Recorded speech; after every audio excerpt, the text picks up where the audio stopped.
Windsor, England, AP, Prince Harry and Meghan Markle gazed into each other's eyes and pledged their eternal love Saturday as they married at St. George's Chapel in front of hundreds of celebrity guests and millions of viewers around the world. The American actress arrived to a fanfare and walked down the aisle accompanied part of the way by Prince Charles and by 10 young page boys and bridesmaids. The children included 4-year-old Prince George and 3-year-old Princess Charlotte, children of Prince William and the Duchess of Cambridge.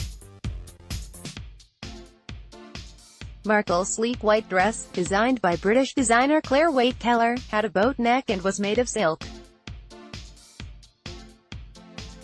Her veil came to her waist in front and billowed out for many feet behind her long train. Harry and best man Prince William wore dark, formal military dress, with white gloves and the frock coat uniforms of the Blues and Royals, and Harry kept his full red beard intact. As Charles and Meghan drew close to the altar, Harry said, "Thank you, Pa," to Meghan. Harry said, "You look amazing." Markle seemed poised and confident as she delivered her vows without so much as a quiver in her voice. She smiled broadly as the Archbishop of Canterbury, Justin Welby, declared them husband and wife. Harry seemed a bit nervous, but happy. A host of celebrities and athletes, including Oprah Winfrey, Idris Elba, Elton John, George and Amal Clooney, Serena Williams, James Corden and David and Victoria Beckham, watched the ceremony in the Gothic chapel at Windsor Castle. Prior to the festivities, Queen Elizabeth II honored her red-headed, 33-year-old grandson with a new title, the Duke of Sussex. That means that Markle is now the Duchess of Sussex.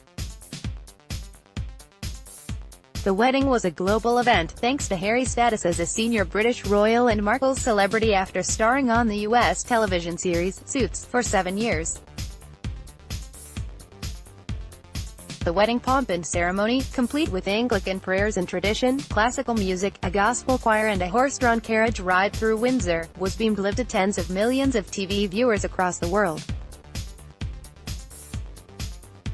Relatives at the ceremony included Charles Spencer, the brother of Harry's late mother Princess Diana, and Harry's cousin Zara Tindall and her husband. Also in attendance was the family of Prince William's wife Kate, parents Carol and Michael Middleton, sister Pippa Middleton and brother James Middleton. Harry's ex-girlfriend Chelsea Davy was also among the congregation, as was Sarah Ferguson, the Duchess of York, the ex-wife of Harry's uncle Prince Andrew. Outside the castle, thousands of fans crammed the streets of Windsor.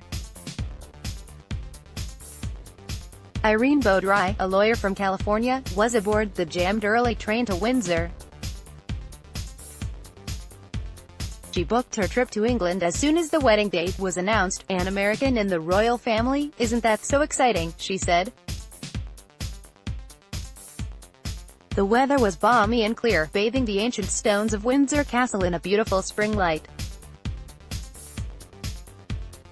Royal fans have been camping outside the castle for days, and British police have stepped up security, with sniffer dogs, barricades and patrols all over town. "Windsor is absolutely bursting with excitement," said royal historian Hugo Vickers. "There are cardboard cutouts of Meghan and Harry in every shop window, virtually. There's bunting all over the place. I've never seen so many people in the streets of Windsor. It is a time of transition for the British monarchy, one that seems filled with hope as William and Harry, the two sons of Charles and the late Princess Diana, step ever more confidently into the limelight." Many in the crowd, like Anna Karukin, a Brazilian nurse living in Florida, said they came to witness a moment of history. "We've got to be here for him and for her, my Meghan, my special girl, to support them, because it's a beautiful time," she said.